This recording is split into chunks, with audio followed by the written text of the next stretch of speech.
Assalamualaikum warahmatullahi wabarakatuh. Pamiarsa subscriber Sunda anu satiasa tuhu manco dina dangat ayeuna urang neraskeun deui hanca dongeng harta tinemu dosa bagian ke-18. Ieu anu nganggitna nyaeta Bapak Tatang KS. Sumangga supados teu nyangkolong teuing kana waktos wilujeng ngadangukeun. Cing, urang tarewak wae ku sadarea daringkus. Boe dan ngadadak euy. Tatangga-tatanggana galecok di luar nyangka kajat nikah Allah ngadadak dumeh katingalina barang-barang nu aya di jero imah diruksak. Kaca panto ancur pareupes radio jeung perabot tina lomari dibebet-bebetkeun kana tegel kursi pasolengkrah meja pating jarungkel. Aya naon ieu teh euy? Aya naon? Ceuk sawareh jalma anu kakara datang kitu ge eta jalma-jalma anu sakitu lobana teh. Saurang ge eueuh nu ngeunieun nyamperkeun, anggur ngagarulung di buruan teu beda ti nempok lalajoaneun. Aduh, dolo itu radio kuat ka dileyak kitu. Moal owah ku menang lotre mah kitu. Wah, si laing mari ngomong teh sok nu lain-lain, sidik edan tembal batuna.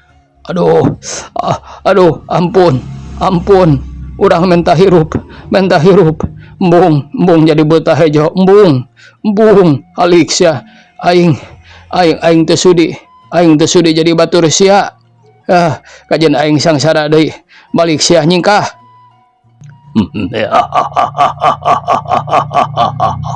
Dirija, kaulah teu butuh kudunya. Butuh sate, butuh kumaneh temenang embung, temenang mungkir, geus janji anjeun baheula, sanggup jadi batur kaula. Ampun, las jatni kawi harta teu kadenge di cocorowokan, malah awakna maninggal geblug ti bebet kana tegel. Geus katingali kaayaan jatni kang ngudupung di tengah imah, rob jelema-jelema teh nyalampurkeun arasup ka jero imah jatnika. Cunduk waktu ninggang kana mangsana pikeun hirupna jatnika wiharta alias dirja dina mangsa kumelendang di alam dunya ti mimiti gelar tug nepi ka kiwari ninca kana umur 40 tahun mulih ka jati mulang ka asal ku jalan patokan hirup geus beak. Tapi dina kaayaan ninggalkeun alam dunya ieu teh lain ku dasar patokan angkiran ti Gusti Nu Maha Suci ku jalan anu sampurna ngan tayalian cunduk wuku datang mangsa mayar kahayang ditagih janji bongan hayang hirup weureu seubeuh ku harta banda anu teu munasabah boga dunya tina ladang muja anu hartina teu boga kayakinan ka pangeran hirup tigina ka iblis miraja ka setan akhirna waruga robah rupa sukma kumalayang marakayangan. Buktina sanggeus tatanggana arunggah di antarana aya hiji lalaki anu ludeung awak jatnika keur ngudupung bari geus teu nyawaan teh make dibalikeun. Barang breh katingali kuno araya di dinya kabeh ge eueuh nu teu bibiri gidigan samalah sawarehna deui mah make aya nu neunang ke pundukna sorangan. Sieun aya gila aya dumeh beungeut jatnika barang ditangkarakeun teh rupana mani geuneuk panon duanana buncelik huntuna nyerengeh bodas ramo leungeun duanana kareked hareuras. Sanggeus jatnika teu daya teu lila nyusupiah daratang deui jeung bujangna kulantaran tas disusulan ku dua jalma. Ku ayana kitu nyusupiah cerik jejeritan teh sirikna maratan langit, tapi anu sanyana mah nyusupiah cerik jejeritan teh lain cerik kudu meh nu jadi salakina maot, tapi ngarasa manghanjakalkeun anu teu disangka yen salakina boga talajak kitu hirup teu munasabah jadi makhluk pangeran nu teu dipikarido. Kursi jeung meja anu pating gulipak teh dibereskeun deui ku tatanggana anu tuluy harita ngadon karemit. Nya kitu deui bujangna teh cicing gawe saralak sirilik ka ditu ka dieu beberes di tengah imah kalawan beling-beling diasupkeun. Teu karasa waktu nyerelek Batara Surya geus bray-brayan caang samalah jalma-jalma anu tas karemit sawareh nyerelang heula baralik ka masing-masing imahna. Kira wanci haneut moyan tatangga-tatanggana nyusupiah lalaki awewe geus rabul daratang kalawan diantarana aya oge nu barang bawa beas jeung anu marere duit ku amplop. Nincak kana pukul 10:30 mayit geus beres dipulasara kalawan anu teu lila geus dikubur di hiji kuburan anu pernahna teu sakumaha anggang.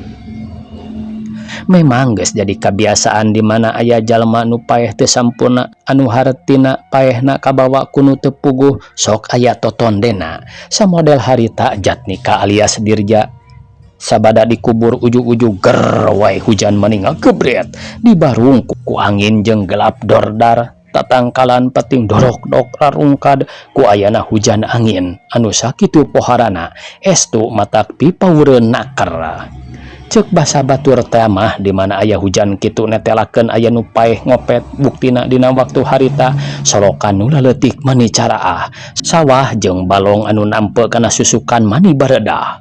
Kurilap cileger, kurilap cileger, seor seor, kurilap cileger, sorolok gebrok kenteng pating sorolok marudah katebak ku angin puyuh menimuih langit sakuriling bungking paroek. Jalma-jalma dina waktu harita meni raeng aradan patarik-tarik nya kitu di sakurnu araya di imah Nyi Supiah pating gereneng babacaan sabisa-bisa samalah make aya nu meuleum menyan jeung ngawur-ngawur sangu garing anu disebut cangkaruk mulud. Sanggeus jalma-jalma babacaan teu kungsi saparapat jam ret hujan teh raat kari angin ngagelebug jeung sora guludug mani ngaguruh. Ku ayana hujan anu sakitu lilana ti barang dur bedug lohor nepi ka geus deuk wanci asar teu kanyahoan poe geus reup-reupan kalawan teu karasa geus kadenge deui bedug magrib.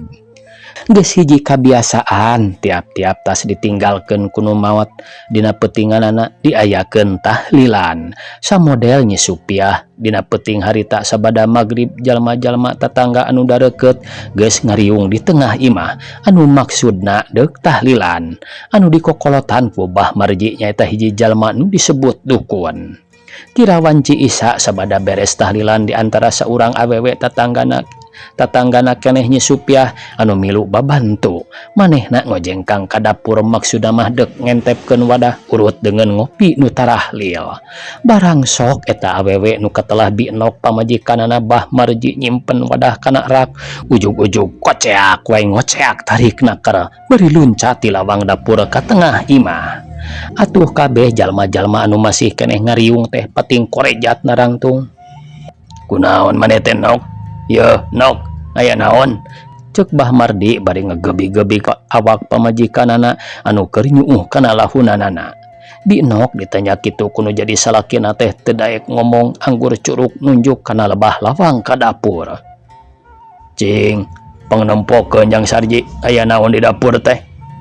Ahli Mbah Sion, ular Sarji bari murungkut, awak ngadon meped ka jero lomari.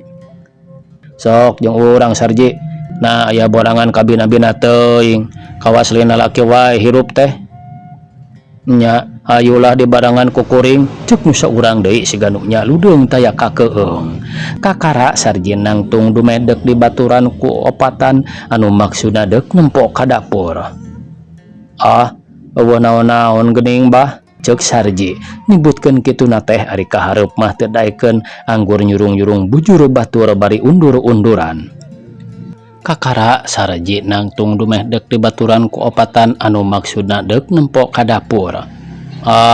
Eueuh naon-naon geuning Bah, cek Sarji nyebutkeun kituna teh ari kahareup mah teu daekeun anggur nyurung-nyurung bujur batur bari undur-unduran.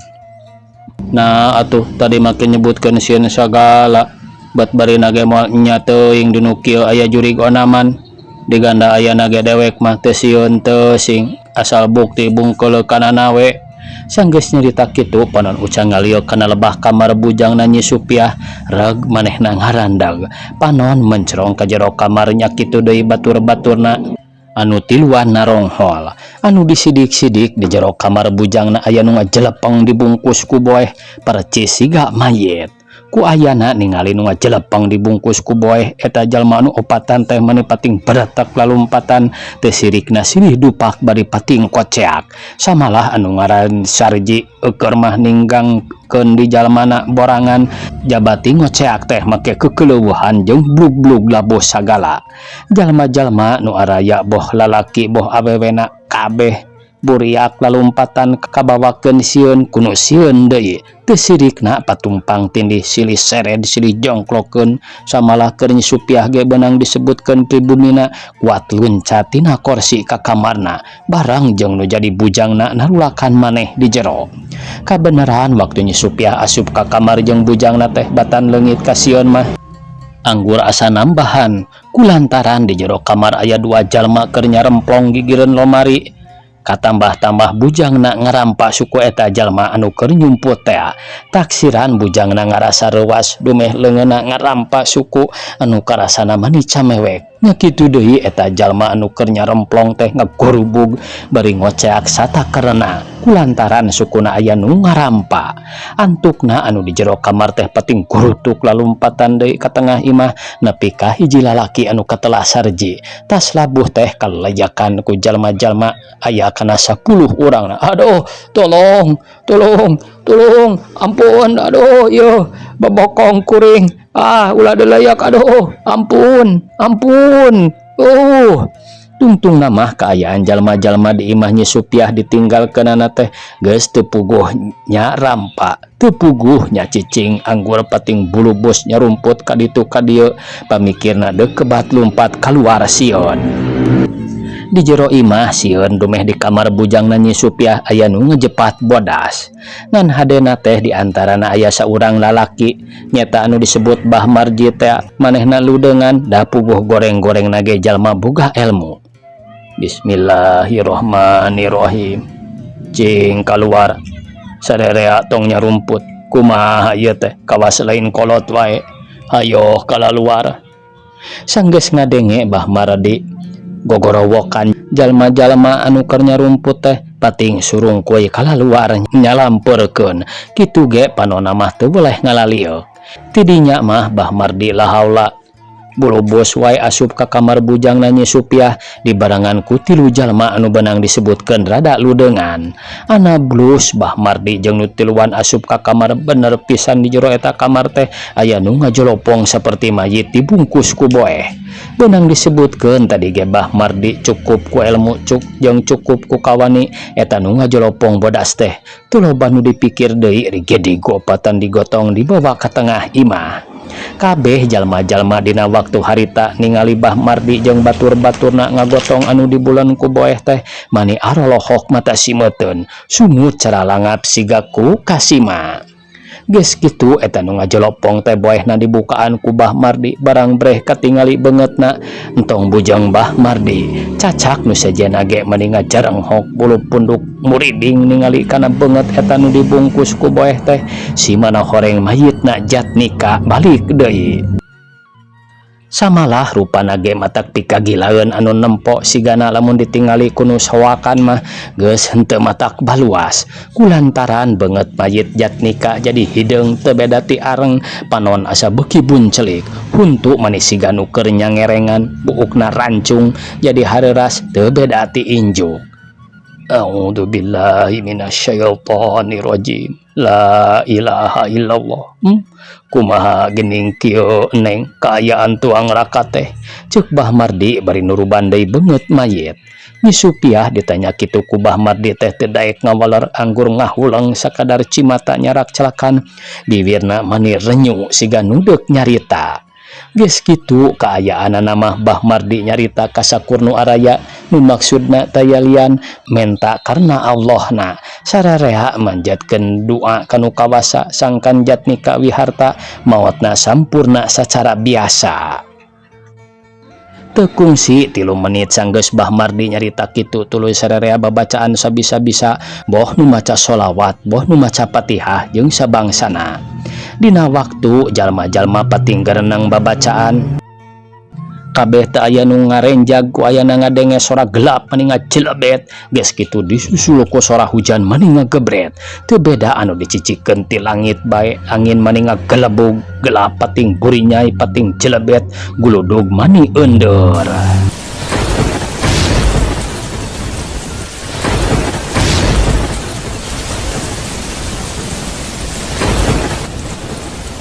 Sora hujan di luar saru jeung angin kadengena mani ngaguru estu asa beukin ambahan ka keung jeung kasieun tangkal cawu pating galebro raruntuh nya kitu kenteng pating borolo maruragan ketebak ku angin puyuh sakitu gedena. Puting harita di imah Nyi Supiah geus teu puguh dengekeunana mana jalma-jalma reang barabacaan mana sora hujan angin nu sakitu ngaguruhna dibarung ku sora guludug jeung gelap mani aleunder di luar katingalina mani poek mongkleng teu katingali curug-curug acan.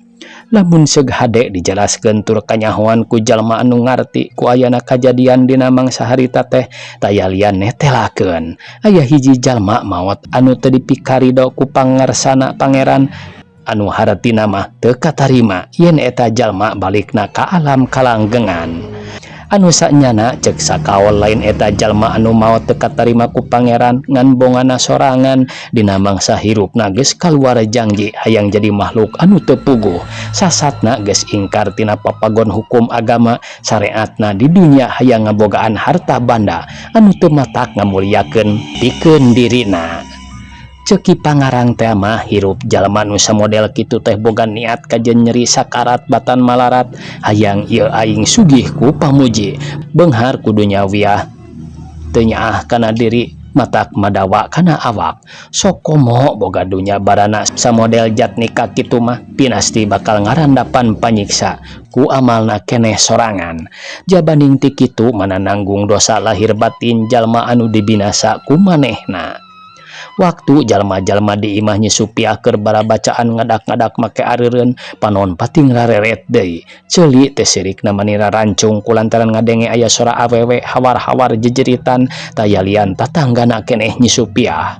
Atuh ku ayana sora anu jejeritan kapaksa anu keur ngariung teh di antarana genep jelema kalaluar muruk anu jejeritan teh si horeng eta awewe nu jejeritan teh pamajikanana Sarji anu harita kasampak keur pada ngagugulung ku indung bapana cenah mah beja ti mitohana Sarji ku ayana pamajikan jejeritan teh ningali di tengah imah aya nu ngabedega bari nulak cangkeng ari rupana teu beda siga Jatnika Wiharata. Malah ningali kitu teh lain sakadar pamajikanana Sarji wungkul dalah mitoha awewe nage ningali jeung samemehna deuk asup ka jero imah teh make pupuntenan sagala turung make nyebutkeun ngaran sorangan kuring Jatnika Wiharta ari katambah-tambah dibukana panto teh sidik deuk menta daun kawung sagala. Pamajikan Sarji menang setengah jam teu eling-eling awakna ngadeg-deg ngan hadena teh nu jadi bapana saeutik-eutikeun boga pangarti nya harita keneh sanggeus diburak kulisik pamajikan Sarji teh ngulisik eling biasa sacara sasari. Bener euy marakayangan geus moal salah taksiran dewek mah tiga anak kanatang tu juragan Jatnika teh munjung ceuk Sarji bari gogodag. Geus moal salah deui ari kitu carana mah ngan eta we lamun diantep kitu engkena tuluy ngaganggu kana katentreman urang euy ulah-ulah lamun kieu carana wae mah mata kaya nu kabaud teu puguh. Nabot make boga pikiran kitu lain-lain urang mah tong make hariwang sieun kabaud kuno kitu asal urang mah sing cengeng muntang kanu kawasa. Nah bari nage make kabawa teu pupuguh ular mitohana Sarji nyeta puguh di ditu ge mang raribut mayitna juragan Jatnika teh make balik deui malah ayeuna ge keur pada dirariung. Yey sieun atuh ari kitu mah paingan eta hujan mani teu reureuh ti bada magrib keneh ceuk mitoha awewe nyaritana kitu teh bari awak pupurungkutan nyered-nyered salakina. Kudu nama lamun upaya kitu kudu dipalidkeun kana cai gede ceuk baturna Sarji nya meunang we hayang walungan caah teu pupuguh mah Dacek penerangan najan bangkena dipicen kawalungan ge tetep moal katarima mun urang teh mah bungeun dipake pamiceunaan jalma paeh teu puguh. Ari geus kudu dikumahakeun atuh Mang. Dalam mun diantep makan atang tu ngagangguna ka urang. Ih, berari itu yang lah kehelaanan najan berat kudunya ge ari menang jalan kitu mah. Kajian buburuh ngarit we digana teu boga pakasaban ge. Jeung bet asa piraku pangeran teu ngarijkian onaman kasakumna manusia. Asal urangna percaya ka pangeran tur aya kadaek kurah koreh nyiar sahuap sakopeun. Naon najan lubak libu kudunya ge ari matak nyarikat ka diri mah najis teuing. Sebeuh henteu di dunya moal lila paling-paling ge nepi ka umur 50 tahun. Kitu ge biheung da teu nyaho urang mah kana patokan hirup. Ari Ujang nyarita teh sok sabolong bentor wae ceuk mitoha lalaki bari jung nangtung kulutrak muka tulak panto anu maksudna deuk turun ka taneuh. Geuning geus beurang ieu teh baturna Sarji nonghol ti lawang pantoan dibuka ku mitohana Sarji bari harita ge tuluy turun. Teu kacaturkeun pamiarsa di pulasarana deui mayit Jatnika cek beja mah geus dikubur deui kalawan geus ditetepkeun kuno bisa sangkan ulah nepi ka jadi marakayangan teuing teu puguh mun dumuk teh mah sina puguh dumukna kulantaran dirinya Supiah sanggeus ditinggalkeun kuno jadi salakina kapaksa ninggalkeun patempatan kadua bujangna nu katelah omod dibawa pindah ti eta patempatan. Cenah mah ku ayana Nyi Supiah nyingkah ti imahna teh dina sajero 3 peuting mah teu bisa sare kulantaran tiap-tiap yang harepan peuting sok loba dedengean wae samalah sok rajeun ngadenge aya sora nu cerik bangun ka nyerian. Pikeun Nyi Supiah inditna kadua nu jadi bujangna teu puguh nu dijugjug kulantaran nyungsi ka lembur kolotna geus eueuh sasaha samalah cek beja mah nu jadi adina oge katelah nyeruk kami geus pindah nya kitu deui pikeun bapana geus maot ngan nu jadi indungna teu aya bejana pisan duka maot duka hirup. Saban poe Nyi Supiah jeung nu jadi bujangna pating alas ruk mapai-mapai lembur batur bari kaayaan matak pikawatireun nakar. Suku geus barareuh balas laleumpagan pakean geus rarangsak da puguh inditna ti imah teh teu barang bawa pakeanna naon. Iwal nu saraket awak geus puguheun ari pikeun bujang nama kameja mani awek-awekan buuk jabrig awak kuleuheu teu beda ti jelema nu musafir. Mod kamana atuhnya urang teh mod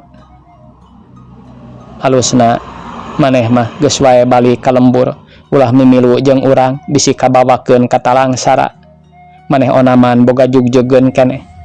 Ari sedengkeun cece mah indit nuturkeun indung suku teh lain heuheureyan. Nyi Supiah nyarita kitu dibarengan ku cimata ngalimba ngarasa ngangeres ku kaayaan hirup dina mangsa ayeuna indit sakadalon-dalon teu puguh nu dijugjug. Gan tong make nyebut juragan ayeuna mah mod era ngadengena cukup nyebut ece we ayeuna mah najan ti baheula ge keur urang mah teu hayang disebut juragan. Dina sawatara menit omod telemek teu nyarek anggur cimata merebay nyarak calakan kana lahunanana tayohna ngadenge ceritaan kitu tinu jadi dununganana asa nambah kana langsaan tapi kituna teh teu lila omod nyarita kieu. Cece kanggo abdi 1000 kali ku cece di jurung-jurung kedah wangsul ka lembur batan abdi wangsul kajian abdi cek paribasana paeh ngagoler di tengah jalan sanes abdi teu ludeung wangsul ka lembur bujang-bujang kalembur sanaos bari sareng katebih melah-melu ge sanaos abdi di piwarang mentas lautan abdi ludeung mung kanggo abdi moal bade pisah ti cece sanaos lara balangsak ge ku abdi moal weleh di kukuntit saur sompralna cece maot abdi ge nya kitu cece sangsara abdi ge sangsara kitu walerna omod anu hartina tetep deuk nuturkeun diri Nyi Supiah. Nya ari geus kitu onaman teu jadi halanganana satadina cece nyarita kitu sotenan bisi maneh ngarasa ripuh dibabawa sangsara ku cece da omod teh dihenteu-henteu ge boga lembur jug-jugeun. Waktosna kabujeng see pamiarsa sakitu anu tiasa kapihatur. Wassalamualaikum warahmatullahi wabarakatuh.